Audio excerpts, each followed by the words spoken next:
This is the anterior interventricular groove, and so this is the region of anterior interventricular vein. It will turn into great cardiac vein at this place. This, you see that there are two structures. One structure is going medially behind the pulmonary artery. This is the LAD. Whereas one structure is going laterally. So this is a great cardiac vein. This great cardiac vein now will try to get into the left AV groove. It will go and touch the circumflex artery, and both will go in the left AV groove. So here it will be coronary sinus. The coronary sinus now will drain the left posterolateral ventricular vein. As it proceeds further, it will keep on going till it drains into the right atrium. So this is the place where it is going to drain into the right atrium. And along the PDA will be the middle cardiac vein. So the middle cardiac vein will also drain into the coronary sinus. In small number of patients, there will be a small cardiac vein along the right AV groove, and this right AV groove small cardiac vein will also go and drain into the coronary sinus. So that's the venous system of the heart. So we complete our anatomy discipline, and so this is the anteroposterior projection of the heart.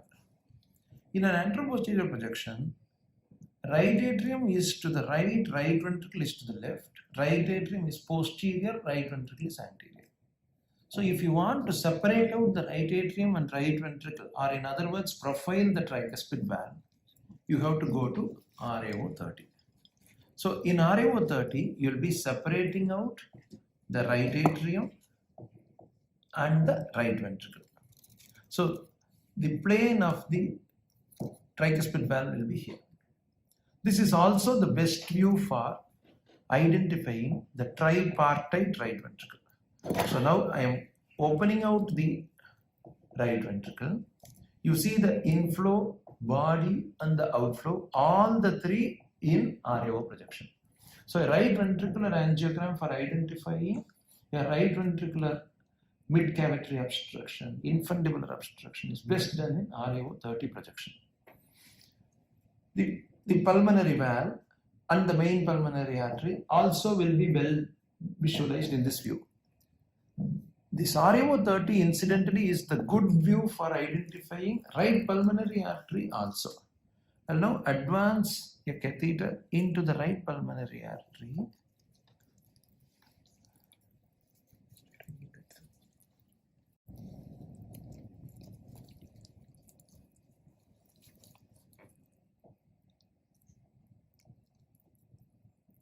See. So the right pulmonary artery,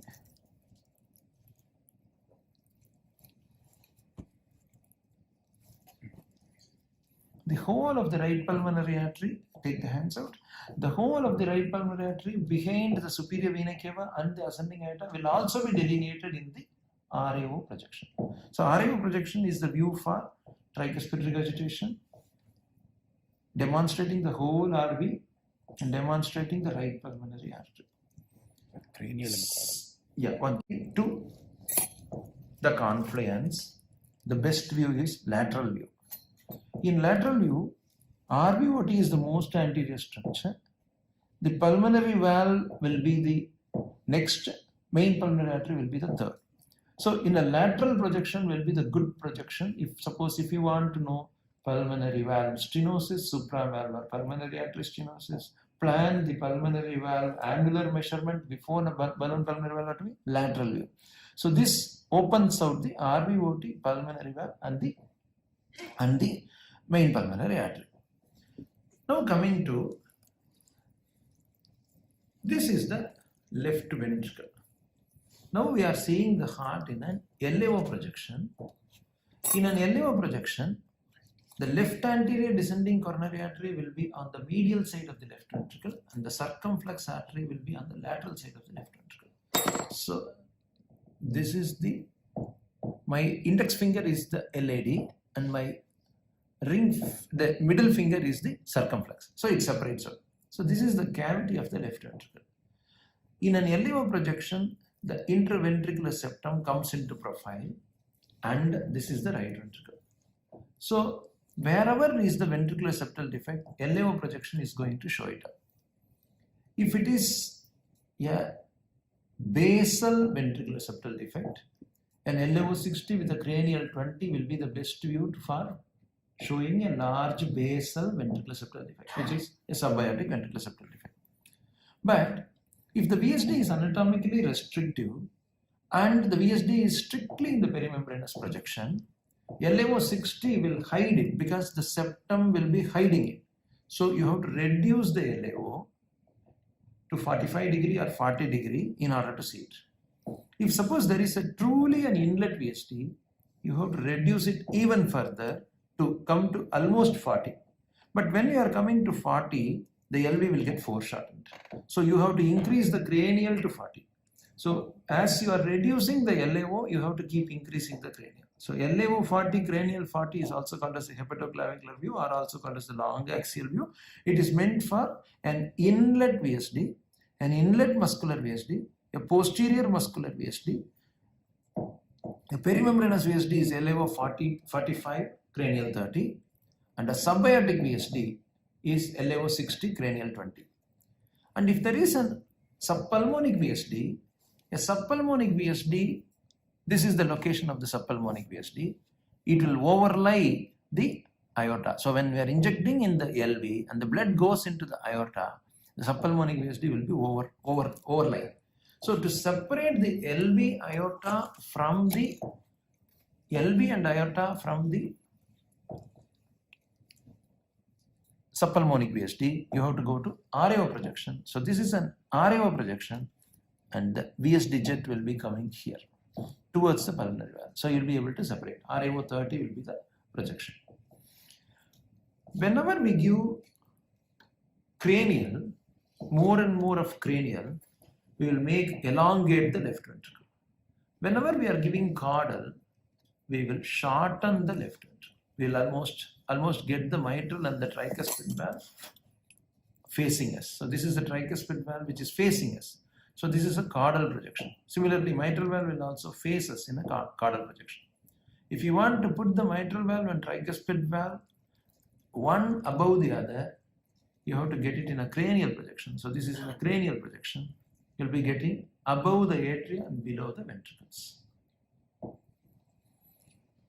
Okay, what's the time? Okay, so this will be the left ventricle and right ventricle. Second thing, yesterday I was telling, in the AP windows, aorta and pulmonary artery are side by side, so AP view. The moment you go into a coarctation, you have to go to LAO view. And more and more of distal part of the aortic arch and more proximal portions of the descending thoracic aorta, lateral view. A transverse arch coarctation is best seen in LAO 60, whereas more of the descending thoracic aorta is lateral view. LAO 40, cranial 40 is also the view for showing the pulmonary artery bifurcation. So this is the pulmonary artery bifurcation. The bifurcation is like this. So this is best seen in LAO 40, cranial 40. So this is the pulmonary valve.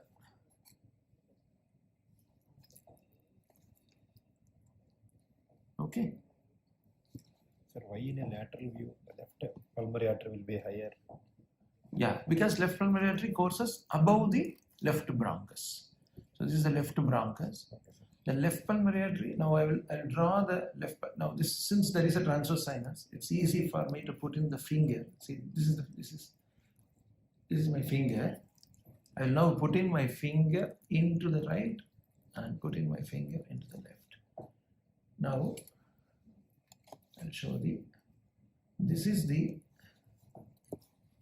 my middle finger is the right pulmonary artery and my index finger is the left pulmonary artery. My left pulmonary artery is superior because it courses above the bronchus, whereas my right pulmonary artery is anterior to the bronchus.